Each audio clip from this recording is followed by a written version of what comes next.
Welcome back, ladies and gentlemen.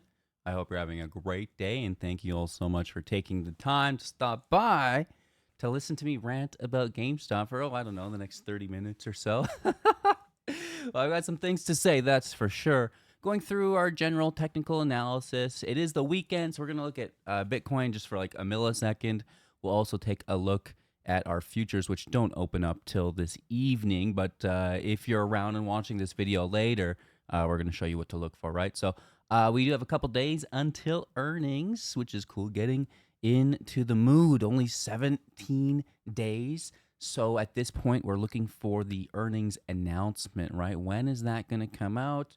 We're talking to Chatbot a little bit today about earnings, past earnings, moving forward into our current earnings, comparing our collectibles, power packs, because we don't really get an exact readout of that on the reports. It's just all under collectibles, right? So we kind of have to compare past reports to current reports to, understand exactly how these power packs are performing.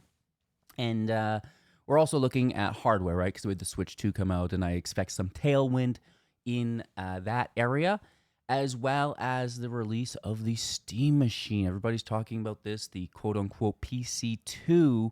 What would that look like for GameStop potentially? I know that is probably a further moonshot than a squeeze, but hey, we're going to talk about it anyways. Utilization and IV is on the menu today, discussing why short interest is falling with the price falling, because one would expect the opposite of that. And then, of course, the control of information, which is pretty crazy these days. So you have, a post that I've upvoted that got deleted, which is crazy, should have been left up. And, and then a post where I downvote that gets, all these upvotes that is left up, right? So, take note of that and make of it what you will. But moving forward, just be super duper cautious of all things that you do see, right? To ask yourself, why am I seeing this and why is it being pushed everywhere in front of me? All right, maybe not for your benefit, but if we can get you guys right on track, then it won't matter, and you'll see these things coming, and it's, they're plain as day. You're not hiding anything from anyone. So with that being said, let's start out with Bitcoin. It's continuing its downtrend. How far does it go? I don't really care. Now, I know GameStop does own Bitcoin. I'm not a big crypto fan. To get into that, it's its whole thing, right? But if you were a fan, it would present a buying opportunity. Personally, I would rather GameStop buy its own stock back than Bitcoin at this point, right? GameStop down at 2021 here is a pretty decent deal, specifically, when Ryan's been selling shares at 32 or whatever, right? So that would be maybe the route I would go personally as a share buyback, but I don't know how low we would need to go to have them be incentivized for that. We are below their recent buy-ins, right? The board's buy-ins are all in like the mid 21s or something, right? So the price right now is right for it. I understand that maybe people are leery about investing, taking a stake or a complete acquisition in other companies. We looked at Funko the other day as an example. Let me get this off my screen. Even this is better to have on our screen than that, right? And these companies have just been obliterated by earnings. A lot of the collectible companies, I think, would be really good to get your hands on right now. And we're hearing whispers that the tariffs might need to be refunded, which would be a lot of capital coming back into these companies that were hit by the tariffs, right? It's not really super duper moral, but you do see that. There's people buying these companies for pennies on the dollar right now with an expectation of a tariff refund in the future, which, they are, now set to capitalize off of. And, GameStop could potentially do that as well if they could, layer that with something that still suits their core business model or something like potentially Funko. But I get it. You don't want to do it. That's fine. There's a lot of risks associated with that, right? 'Cause, it took so much to get GameStop to where it is, and we still get hammered, right? Ryan's going to mention any other stock. What do you think is going to happen to it? Come on, be real. It's going to be a wicked pump and dump, and, the manipulation ensues. one would assume, right? So yeah, GameStop is at a cheap price. I don't know when or if they would do a share buyback, but if you didn't want to invest in another company because of those operating risks, not even financial, well, I guess they would be financial risks, but um, in yourself, right? Because you know what you have, you know the work it's you know gone to fix it, uh, and just why not double down, right? So looking for the 15-minute reversal, if I'm going to say we're on, a bull path here, bullish trajectory, it's still the same thing it's been for the last 2 or 3 weeks, right? Where we want our 15, the teal crossing the navy blue, right? The 21 into 50, reversing here, how we see that cross pattern. And then we want to pair that with a key level breakout. Typically, it's the 200, right? Or a localized, in this case, bearish order block. If you're doing it the opposite way, you just would switch that to a bullish order block. But we're not looking for a bearish reversal. We're looking for a bullish reversal. So we want these EMAs to reverse just like they did here. We want the price to break above the 200 just like it did here. But we need it to base above it, not immediately break down. Hello, Tuesdays. Meow.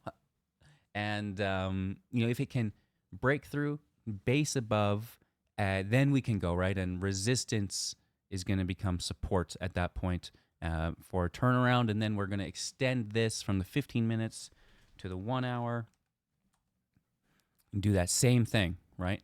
And then, the 4 hour and the 1 day. And it's a lot of work to do, right? We have a long way to go. As far as our bottoms, maybe down to 1980, I expect. Unlikely, but all of this has been super duper unlikely, right? This last little bit.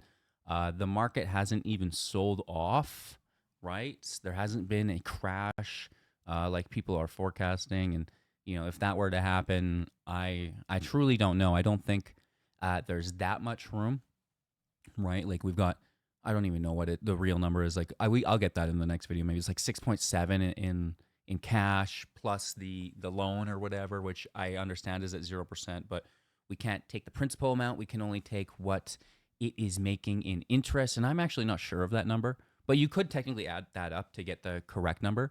But you also have to price in the board, right? The leadership and their future, right? And it's not just the commitment they have. Well, it kind of is, but it's like the compensation plan that they're utilizing, right? So all that is good, right? Like Ryan not paying himself that's worth a lot, believe it or not. So all that with the company now having nearly completed its restructuring, right? That's not being priced in at all, and typically the market is forward looking, except in GameStop's case, I guess, which is it's an opportunity, right? Which is really cool for those of us who are here for the long term, right? Because it could take some more time, right? Obviously, and I'd prefer it take more time because it provides more opportunity for me. Selling on the lows, buying in on the highs is, kind of my style. Going forward, technically speaking, I'm looking for the same thing. I'm looking also for volume. I've got volume alerts set up for GameStop. We go through those one day. I don't even know what they are. They're on my other broker. So looking for, an influx of volume. So lots of times GameStop trades on low volume, and that's good. That's typically what we'd like to see. And then that daily average, our 30-day average right now is 6.82 million. The lower that gets, and the more volume we get at once, whether that's from a corporate catalyst or maybe like a swap unrolling or something, I don't know.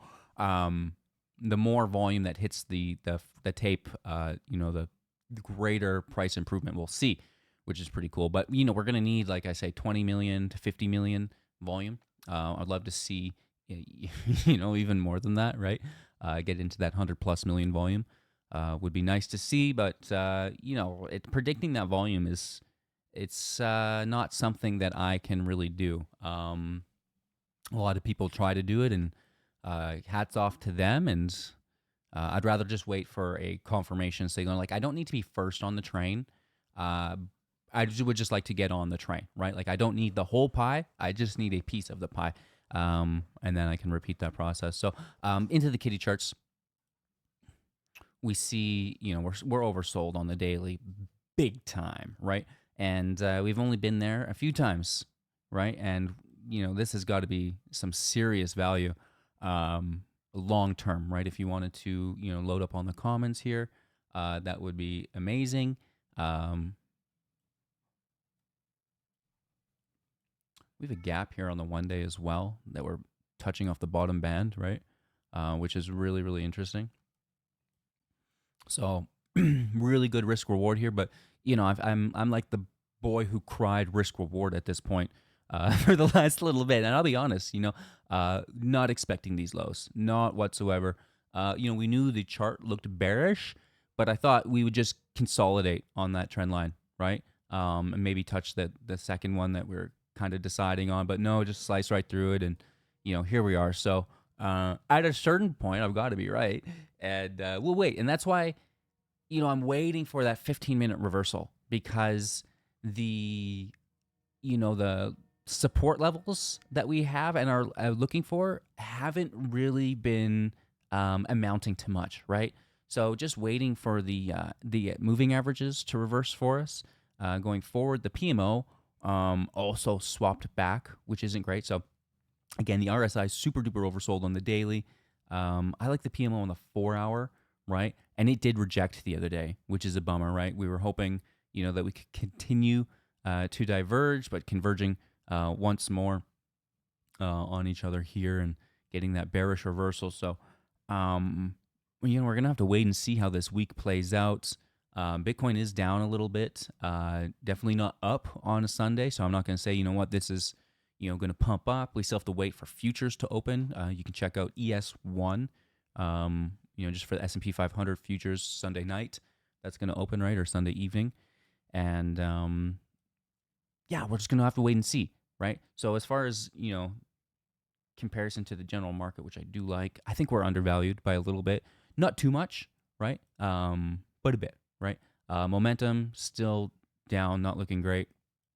And so maybe we'll try to find support here. And if not, we'll find some new support somewhere else. Aside from our technical analysis, we did use chat box. I'm being lazy, just for the earnings for the hardware and collectible, up substantially, right? So pre-power packs flattened down, and then plus 55, plus 63 year over year, which is nice, and then mid 20% of net sales, which is great.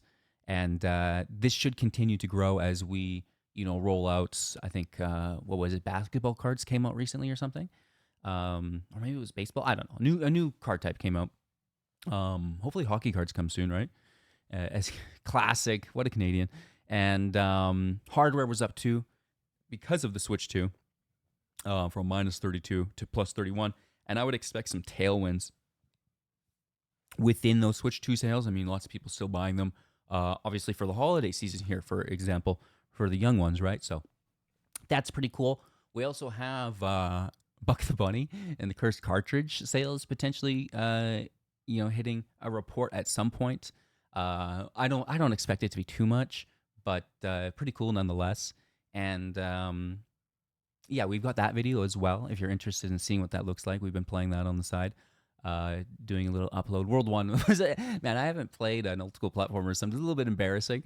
I thought you had to just shoot the final boss. I died like 4 or 5 times trying to get him out, but you just jump on his head, and it's a lot easier that way. So this isn't anything special. This was released the other day by Steam. It's got their operating system, which isn't hard to create, same as the Steam Deck has, right? And it's got not even this is AMD internals, right? So it's just classic hardware that's in it. It's not proprietary really in any way. It's the same parts that you'd put in your computer, right? Less powerful than your computer, maybe comparable to a console, right? Man, there's no reason we couldn't be doing something like this, even as a limited edition that's overpriced. Because you could still just have it connect to Steam, no problem, right? It's just an app you have on Windows. So it could be Linux, it could be Windows, whatever. A limited edition, sell it for $1 billion. People are gonna buy it, right? And then do more stuff like that, right? Like uh, limited edition collectible stuff, like a numbered release, where there's only 1,000 of them or something, and they're numbered. Ooh wee. So I think there's lots of opportunity for GameStop moving forward, not just through the power packs and collectibles, right? So that's pretty cool. Short interest down, price down. What's up there? Well, I think the swaps are rolling, and we all know what happened to the swaps the first time, right? The short interest got literally deleted, so why wouldn't that happen again, huh? Right? And then I think we already talked about this, how some posts are pushed and some posts are suppressed and straight up deleted. What? That's crazy. We can't even have a conversation? Oh my gosh. What is going on there? I don't know. So yeah, I hope you enjoyed today's video. Leave a like, drop a comment, subscribe to the channel, but most importantly, enjoy the rest of your Sunday and have an absolutely fantastic week. We'll see you here throughout. Take care.